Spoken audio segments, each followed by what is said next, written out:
حضرت سیدنا حسن بن عبد الرحمن علیہ رحمۃ اللہ رضوان فرماتے ہیں کہ بصرہ میں ایک مالدار شخص رہتا تھا۔ ایک دن وہ اپنے باغ کی تفریح کے لیے نکلا۔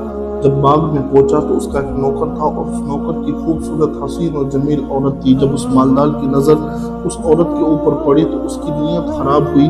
نوکر سے کہنے لگا کہ ہمارے باغ میں سے کھجوروں کو توڑو، کھجور توڑ کر میرے لیے لاؤ اور فلاں فلاں شخص کو بلا کر لاؤ میرے پاس۔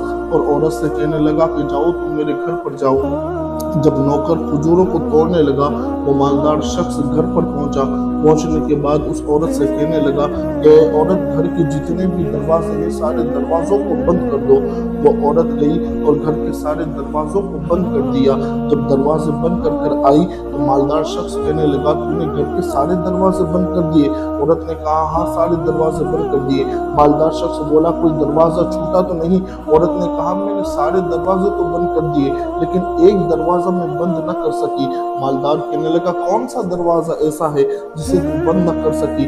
وہ نیک اور پارسا عورت کہنے لگی وہ دروازہ جو ہمارے اور ہمارے رب کے درمیان ہے اس دروازے کو میں بند نہ کر سکی۔